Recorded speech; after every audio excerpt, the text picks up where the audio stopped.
The Avengers radio series, a cultural phenomenon in South Africa back in the 1970s. South Africa was a country with no national television service. It wasn't until 1976 that the country would get its first taste of television broadcasts. But before that, radio was the primary medium of entertainment and information for the masses. This was the context when The Avengers, a British spy-fi series, made its debut on South African radio and became a cultural phenomenon. The Avengers was a British television series that originally aired from 1961 to 1969. The show revolved around the adventures of John Steed, a suave and sophisticated secret agent, and his various female associates. The series was a unique blend of traditional spy thriller elements with science fiction and fantasy, which set it apart from other shows of its time. While the series was hugely popular in the UK and had also made a significant impact in the American markets, being one of the rare British series given a network transmission slot, it was virtually unknown in South Africa. This was primarily due to the lack of a national television service in the country until 1976. However, as a film series, The Avengers was able to gain some exposure in South Africa through film rentals. But it was the launch of the radio series that truly brought The Avengers to the masses in South Africa. Come and listen at www.myclassicradio.net. The Black Museum. Horror and mystery based on Scotland Yard's collection, Orson Welles was both host and narrator for stories of horror and mystery based on Scotland Yard's collection of murder weapons and various ordinary objects once associated with historical true crime cases. Walking through the museum, Welles would pause at one of the exhibits, and his description of an artifact served as a device to lead into a wryly narrated dramatized tale of a brutal murder or a vicious crime. In the United States, the series aired on the Mutual Network between January 1 and December 30, 1952.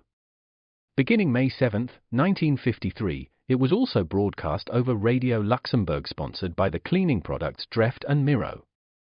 Since the BBC carried no commercials, Radio Luxembourg aired sponsored programs at night to England. In the United States, a program of similar scope, using many of the same picked cases as the Black Museum, and nearly mirroring its broadcast run, was broadcast by NBC called Whitehall 1212. The two shows were different in the respect that while Whitehall 1212 told the story of a case entirely from the point of view of the police starting from the crime scene, the Black Museum was more heavily dramatized and played out scenes of the actual murders and included scenes from the criminal's point of view. Come and listen at www.myclassicradio.net. Another cup of Maxwell House coffee, George? Sure. Pour me a cup, Gracie. You know, Maxwell House was always good to the last drop. And that drop's good, too. Yes, it's Maxwell House Coffee Time, starring George Burns and Gracie Allen.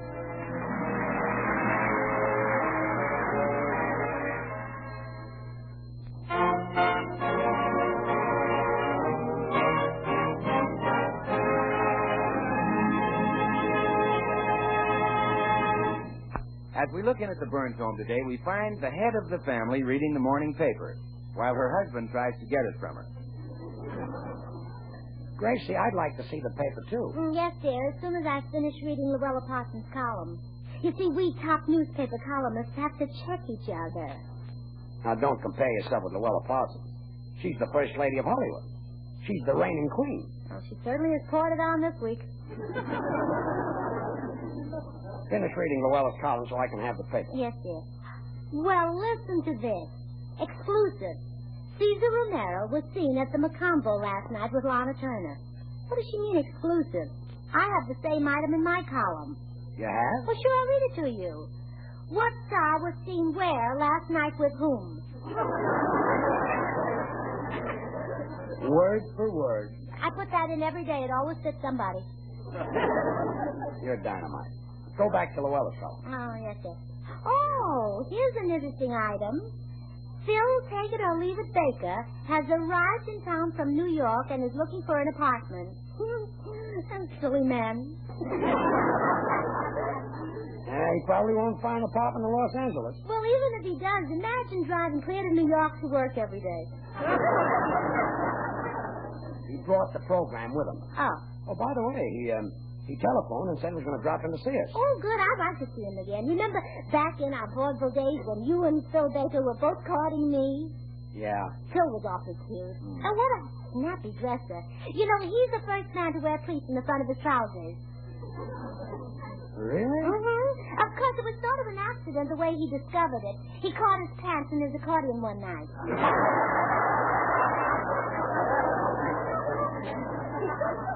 I see. Gracie, was it hard to choose between Phil and me? Oh, of course not, darling. I knew there was only one man for me. Sure. And when Phil married that other woman, I knew which one. Well, have you ever wished you'd have married him instead of me? Oh, not for a moment, darling. It'd be awful married to a man who ran a quiz show. He'd come home and say, "Hello, dear, had a nice day?" And I'd say yes, and he'd slap $64 in my hand. Hey, wait a minute. That Okay. Too late. Well, You've got a wife and child out. Someone at the door. Well, I'll answer. You finish reading Louella's column. Hello, George. Well, Phil Baker.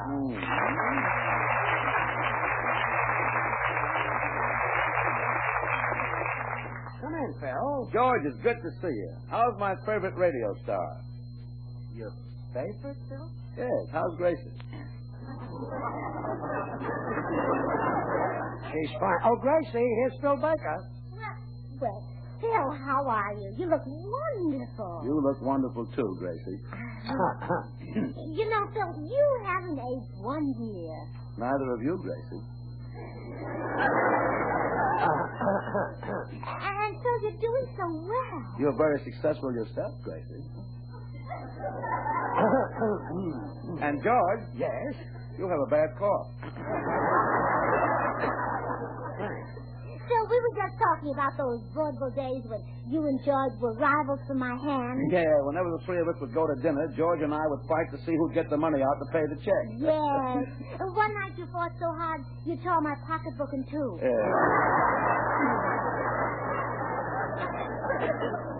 Well, so much for pleasant memories. Say, I wonder if you two could help me find an apartment. Oh, well, I guess the apartment houses are a little crowded out here. Crowded. I walked up to one yesterday to see if there was a vacancy, opened the door, and 3 families fell out. So crowded that even Kilroy couldn't get in. My goodness. But surely you'll find something. Gracie, I'm convinced of one thing. Los Angeles apartments, houses are full. Not for years, not for life, but forever. See, Phil, what a shame you're not a veteran. You know, it's simple for a veteran to find a place to live. It is? Oh, sure, all he has to do is re-enlist. I wish we could help you, Phil, but I'm afraid it's impossible. Well, I'd better run along and keep looking. Oh, Phil, before you go, I want your opinion on something. You know, they're planning to star Clark Gable in the Hucksters. Now, Gracie, don't bring that up again. But since that's a story about radio, I think someone from radio should play the lead. Gracie, I'm not going to... Well, who'd you have in mind? Well, don't you think there's somebody right here in this room who'd be better than Gable? Yes, but I'm too busy looking for an apartment. So long.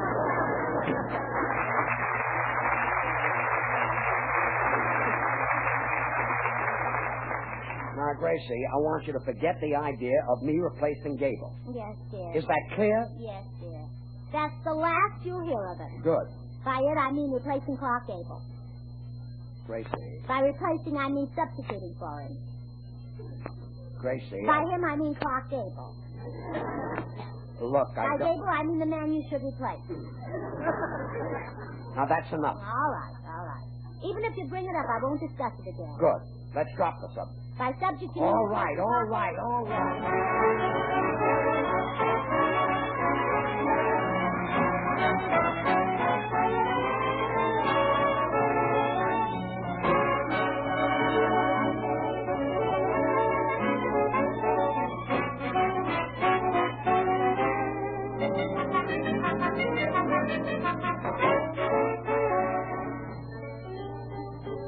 42nd Street.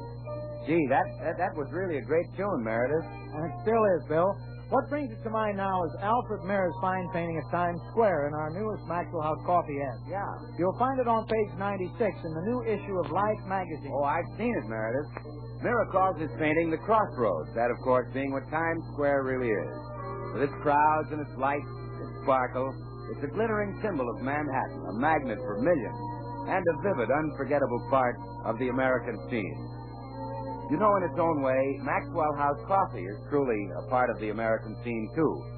For, just as coffee is America's favorite drink, so Maxwell House is America's favorite coffee, bought and enjoyed by more people than any other brand of coffee at any price. Northeast, south, and west, it's Maxwell House wherever you go. Flavors back of this popularity story: the rich, satisfying Maxwell House flavor that results from the masterful blending of these premium Latin American coffees. Manizales for mellowness, Medellin for richness, Bucamarangas for full body, still other choice coffees for vigor, all adding up to great coffee at its flavor peak. So, friends, why not enjoy the very best in coffee goodness, coffee pleasure? You can for just a fraction of a penny more per cup than you'd pay for the cheapest coffee sold. Just say Maxwell House, always good to the last drop.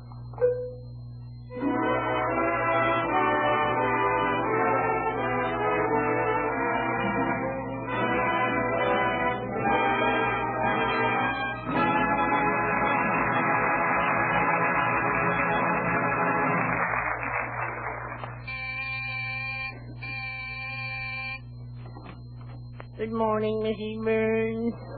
Here's your mail. Thanks, Mr. Postman. You appear downcast, Mrs. Burns. What cast you down? Oh, my husband still refuses to replace Clark Gable in the hucksters. But I'm not giving up. That's the true American spirit. We don't give up. We take one shellacking after another, but finally we win. That's the Democratic way. Sounds more like the Republican way. Mrs. Burns, why don't you just order your husband to try out for that picture? Well, Mr. Postman, the wife can't give orders. The husband gives the orders and the wife must obey.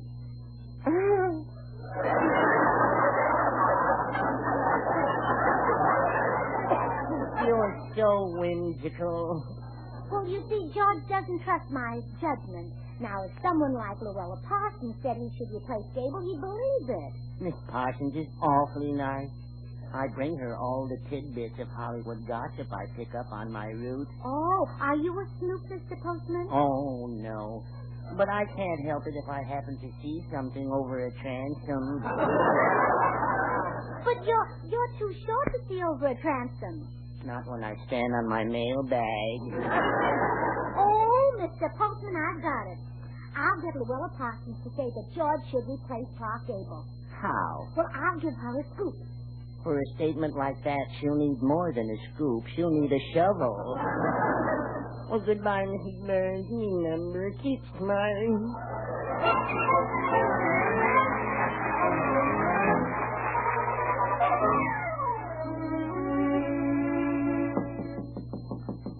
I hope Louella is home.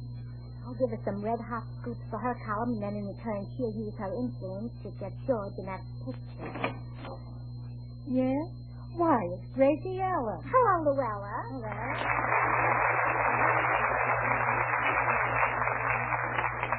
Come on in, Gracie. My, you're looking well. Well, so are you. You've certainly lost a lot of weight. Well, thanks.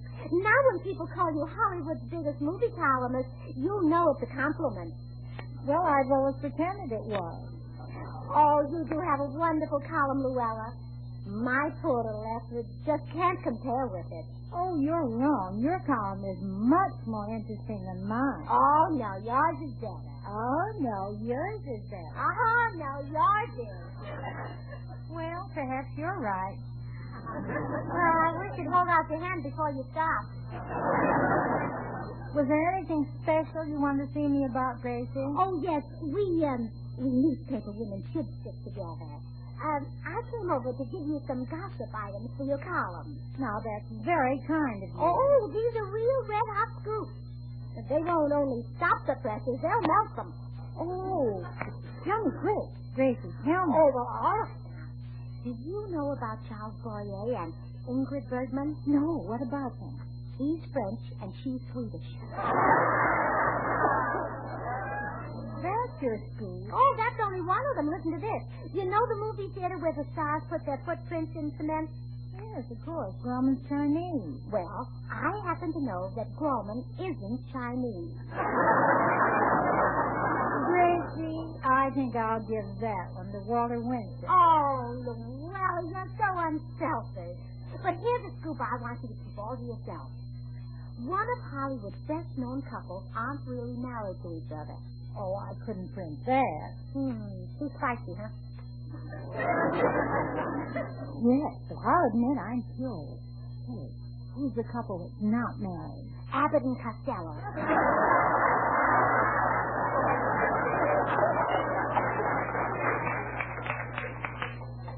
I was right. I couldn't print that.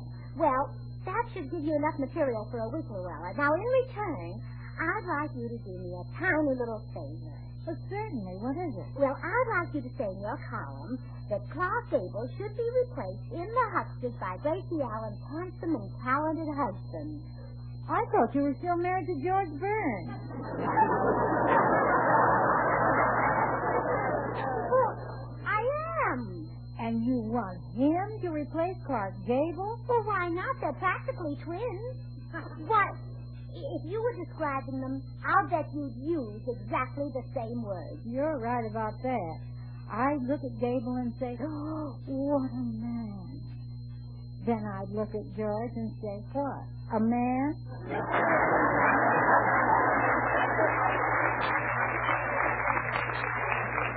But, Louella... Gracie, I couldn't print in my column that George Burns should replace Clark Gable. Oh, sure you could, Louella. Give George a big spread. Don't you think the one he's got big enough? Oh, all right, Louella. Let's have a showdown. You're a friend of Clark Gable, so you bring him over to my house this afternoon, and we'll compare him with George. Well, knowing you, Gracie, that's probably the only way I'll ever hear the last of it. All right. I'll have Clark Gable at your house at 4 o'clock. Oh, good. Just wait till people read your column tomorrow. Oh, they'll all send Gable Ungenting. Ungenting? Oh, sure, the headline will read, Gable forced out a picture by Burns. Goodbye, Louella.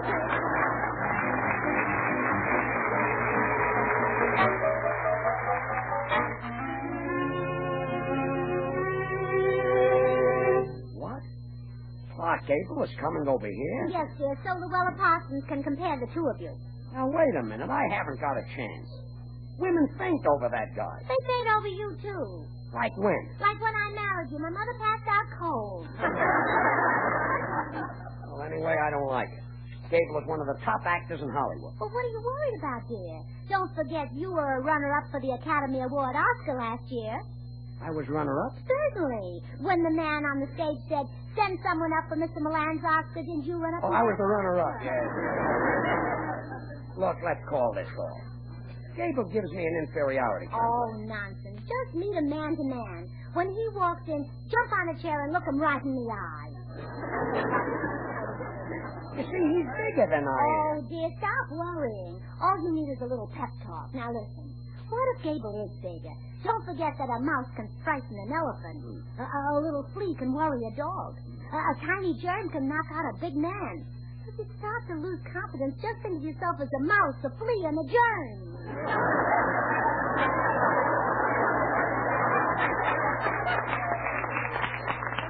Some pep talk. I feel better now. A mouse, a flea. Come in. Hello, all. Hello, all. Oh, it's you, Meredith. See, maybe you can give George a little confidence. He's got an inferiority complex because Clark Gable is taller than he is. Why, George, size is of no consequence. Now, you take the case of little old Don Honrath back in the hometown of Mason City, Iowa. He was the shortest man. Meredith, I'm not... Well, sir, little old Don didn't let his size stop him. No. Always went hunting with the rest of us fellas. That's nice, but... Only trouble was his hunting boots gave him an earache. His hunting boots hurt his ears? Yeah, when he put them on, he was in them up to them. Well, I'm not As interested. for romance, Don courted the prettiest girl in Saragordo County. Took her to every dance. Her and a package of Band-Aids. Band-Aid? Yeah, she was skinny, and when they danced, her hip bone cut his face rather severely. Well, that's enough now. Don's rival for this girl's hand was a fellow who stood 6'3". Don. But who do you think she finally married? The tall fella? No, sir. She married little Don. No, married a brush salesman from Des Moines. That's fine. So you see, George, a tall fellow has no advantage over a short fellow. Well, that's a great story, Meredith. She got the brush salesman, and I'm giving you the brush. Out, out, out, out, out, Meredith. Years and years ago, the popular version of Toselli's Serenade. It's Meredith Wilson's music.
Now, George, stop worrying about Clark Gable being bigger than you are.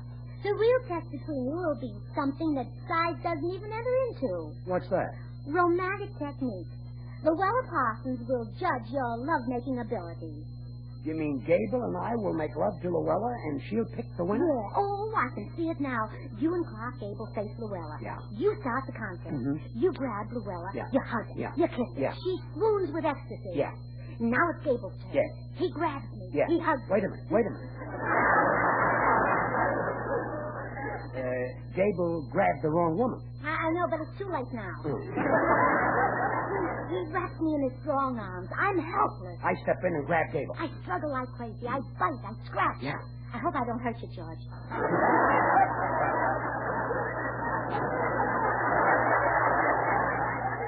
You're biting me? In my excitement, do I know what I'm doing? Oh, yeah, you're excited. Now, Gable has me in his arms again. I plead with him to let me go. Now he lets you go. Now he... He grabs me again. I step between you, and Gable sits down in a chair. Yes. Now it's your turn. Yeah. You grab Louella. Yeah. You hug her. Again, I get Louella. Yes. Oh, that must be Gable. Now come in. Well, hi, Burns. Oh, Bill, we thought you were Clark Gable. Well, I know everyone does.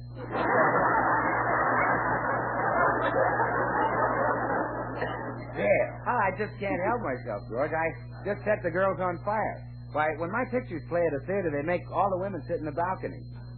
In the balcony? Yeah, I start them smoking. That's the only place they allow it.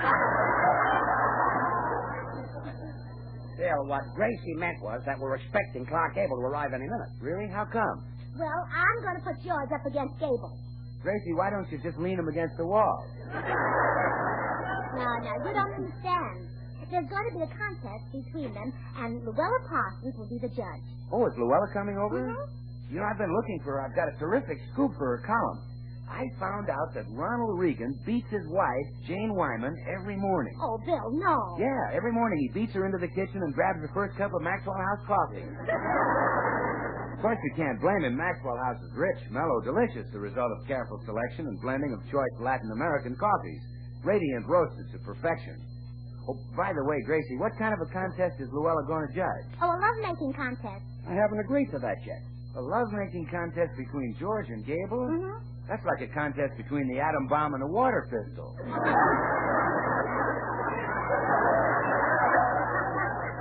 Are you calling me a water pistol? Can you think of a better name for a little squirt?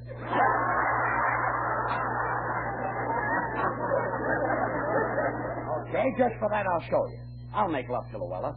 And, brother, you'll see some tall spooning. George, the only way you could do any tall spooning is with a cup of Maxwell House coffee and a tall spoon, believe me.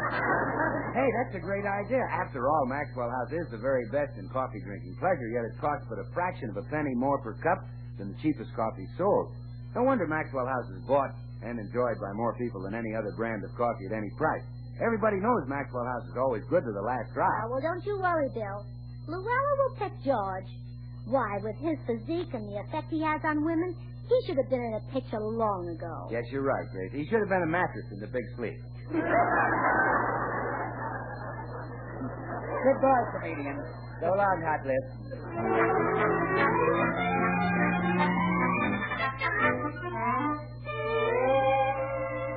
Gracie, here comes Louella Parsons up the walk. Oh, well, I'll leave the room. Now, the minute Louella walks in, you start the contest. Start making violent love to her. Yeah. This is your chance to win. But Gable isn't here. That's what I say. This is your chance to win. Well, here goes. Wish me luck. Oh, George, the way you can kiss, I don't have to wish you luck. Kiss me. Good luck, George. I'll be listening in again. Hello, George. Say, there's something I want to tell you. There's something I want to tell you, too, you great, big, gorgeous hunk of woman.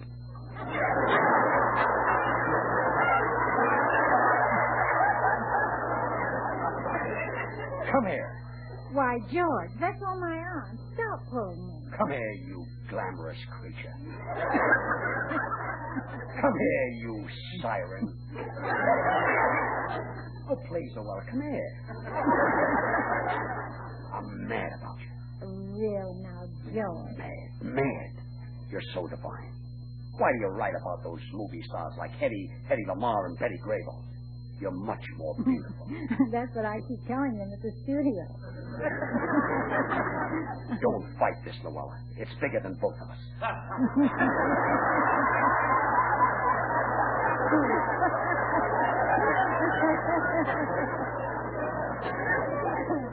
Oh, we could make beautiful music together. George, I'm so young. Come. I'll take you in my arms and carry you to the sofa.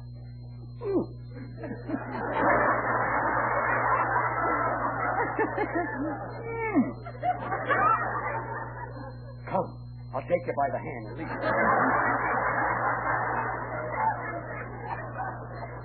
This is all so sudden. It's love, Louella. Oh, how exquisite you are. Those eyes. Those twin pools of blue desire. Those rosebud lips. That voluptuous figure. Is it thrilling to hear those things from a man? Yes, George, it's even thrilling to hear them from you.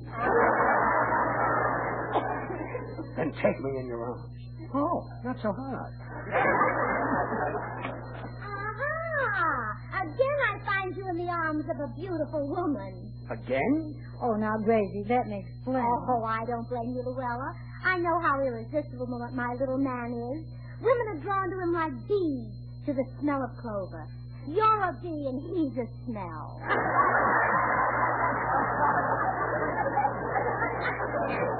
Grace. You don't understand, Gracie. Oh, take him, Louella, but be good to him. Be good to my little Casanova. Bring him those little things he's used to. His pipe, his slippers, your sours. Well, that does it. Take him, Louella. Fly away with him to some little nest, such as MGM. And put him in some picture, such as the Hucksters. And when Clark Gable comes, I'll tell him the better man won. Well, that's what I've been trying to tell you, Gracie. Clark Gable's away on a hunting trip.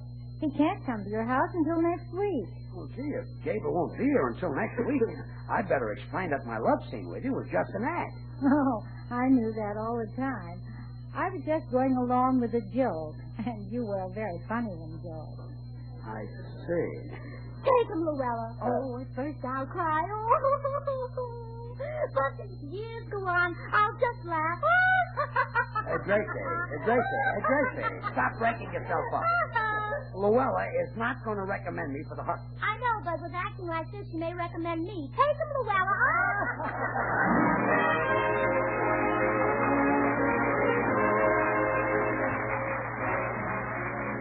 Join us again next week when we'll all be back. George Burns, Gracie Allen, Meredith Wilson and his orchestra, and yours truly, Bill Goodwin. Our guest will be Clark Gable. The George Burns and Gracie Allen Show is written by Paul Henning and Keith Fowler. Until next Thursday, good night and good luck from the makers of Maxwell House, America's #1 preferred brand of coffee. We're a little late. Good night, folks. Get Bird's Eye. Get Bird's Eye golden sweet corn. Plump, milky sweet corn as tender and farm fresh as if you picked it from the stalk this morning. No worse. It's cut whole from the cob, already washed for you, whistled clean.